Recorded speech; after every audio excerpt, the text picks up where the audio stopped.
Repressões em massa, deportações, limpeza étnica, centenas de milhares de execuções, 2 fomes.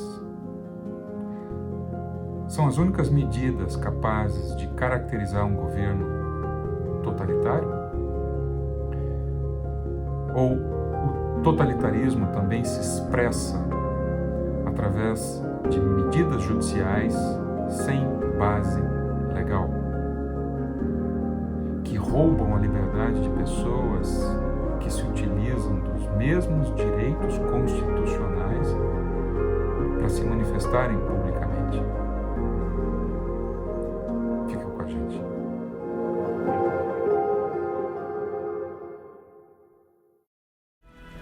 This is my report on the Soviet question. What's your answer? I don't have one. The Kremlin is broke. So how are the Soviets suddenly on a spending spree? Paul, I need your help. Arranging an interview with Stalin. Garrett, I've been trying to reach you. Go see Walter Duranty at the New York Times. Listen, I really need to talk to you. I found something big. It can break the story wide open. Paul? Mr. Jones. Mr. Duranty, So why are you really here? I need your help. This is Ada Brooks. She's my star. Paul's dead. It's a robbery 3 days ago. What do you want? The story no one is talking about. I saw him, 4 bullets in his back. And you don't think it was a robbery? What was Paul working on? Ukraine. You know how rich this country is, how vast. South is nothing but wheat fields. Grain is Stalin's gold. Give us the agenda now. I don't have an agenda unless you call truth an agenda. Yes, but whose truth?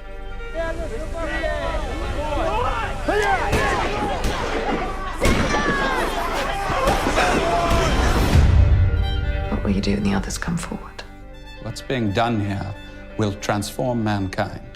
We can still do something. No. We cannot let Stalin get away with this. What do you expect me to do exactly? The Soviet Union is not the workers' paradise that was promised.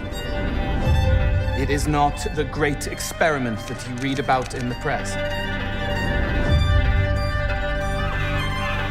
Stalin is not the man who you think he is. Are you saying there's no hope?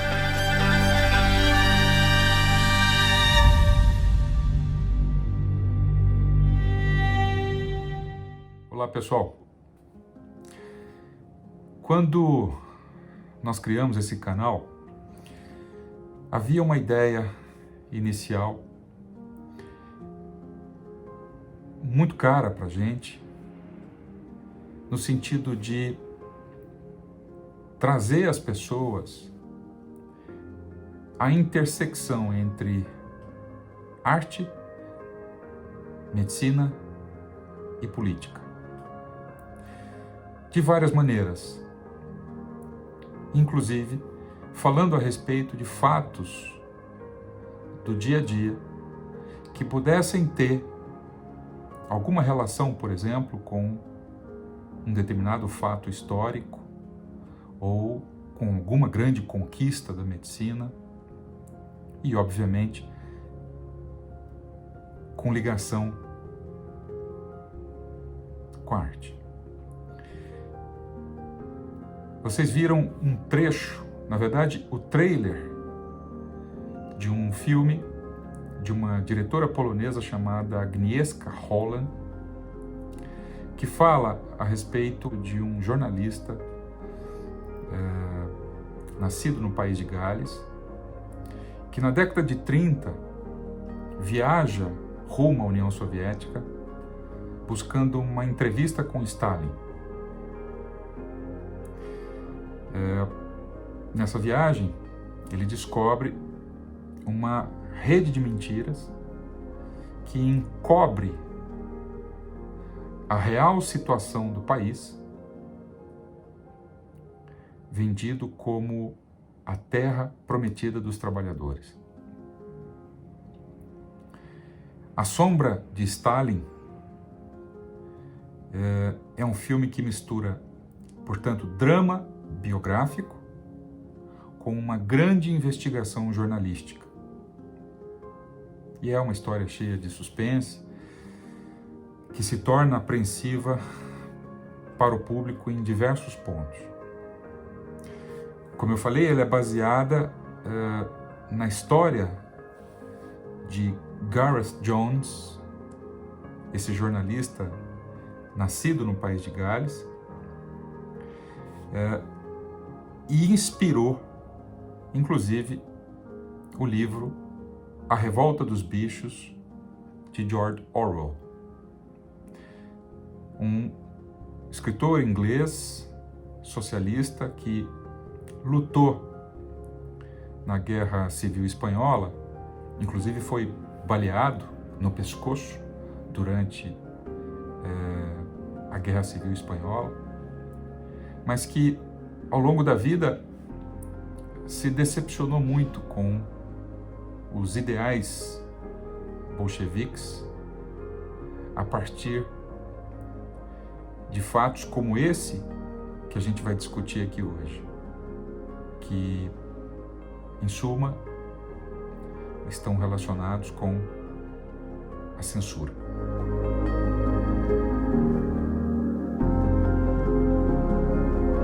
E só para constar de novo, para fechar a semana, eu estou fazendo uma defesa da correta aplicação da lei, da observância da Constituição e do respeito aos direitos humanos. O meu argumento não é uma defesa do caráter desse deputado, nem das suas ações, nem da sua biografia. Agora, prender uma pessoa deve ser sempre um juízo jurídico, não um juízo político e muito menos um juízo moral. O fato histórico que nos interessa aqui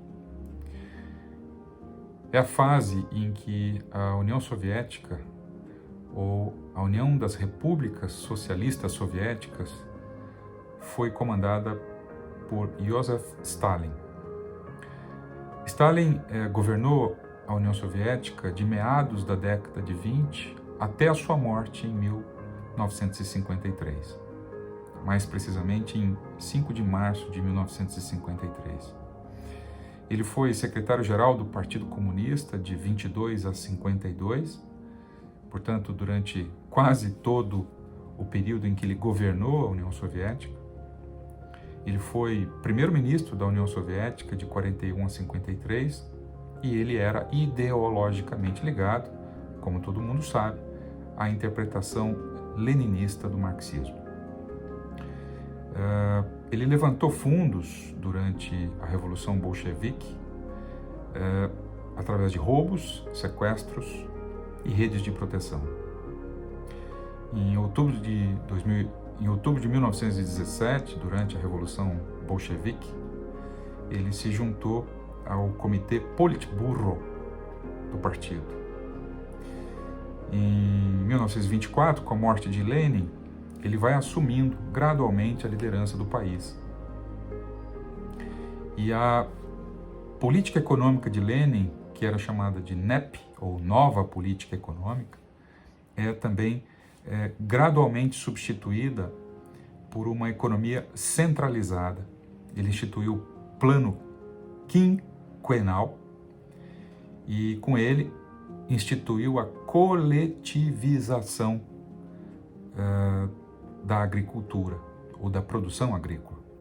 A política econômica de Stalin foi marcada por uma baixíssima industrialização e pela já mencionada coletivização em massa da produção agrícola. Stalin passou a perseguir produtores de grãos, chamados kulaks, e passou a confiscar os grãos, promovendo, através de repressão, de milhares de execuções, a primeira fome em que morreram, segundo dados oficiais, quase 10 milhões de pessoas. Esse fenômeno foi conhecido como Holodomor.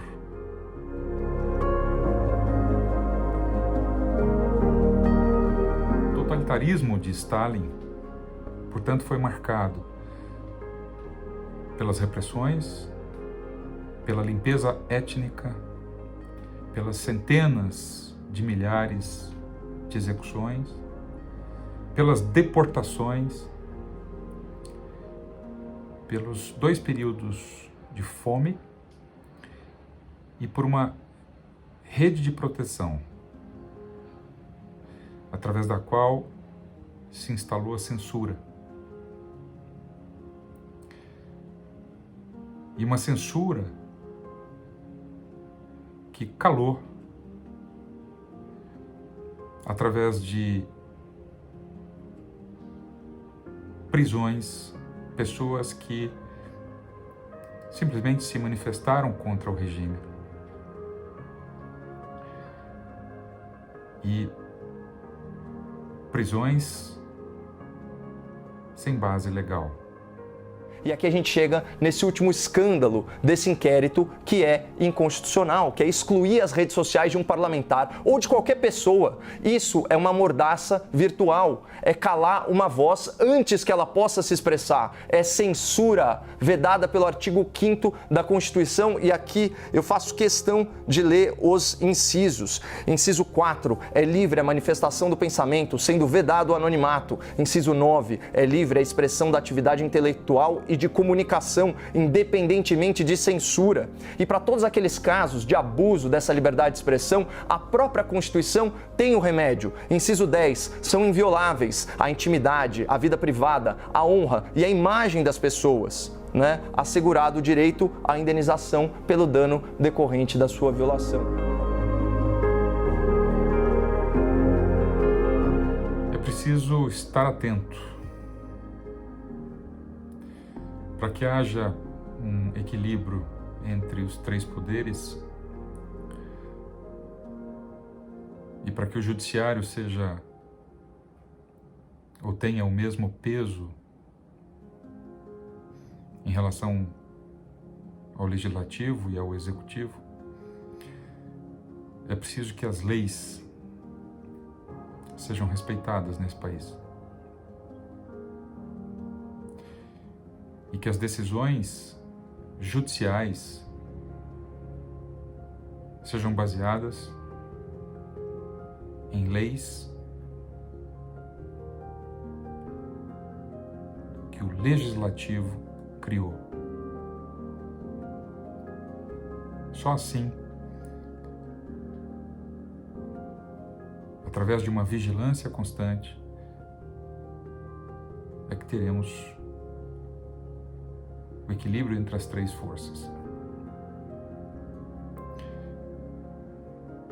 Medidas extremas, como a prisão de pessoas sem base legal,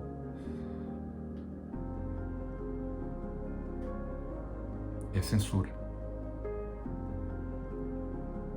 através de uma rede de proteção.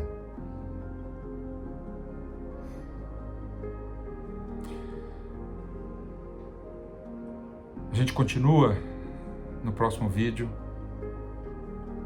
falando de medicina. Até lá.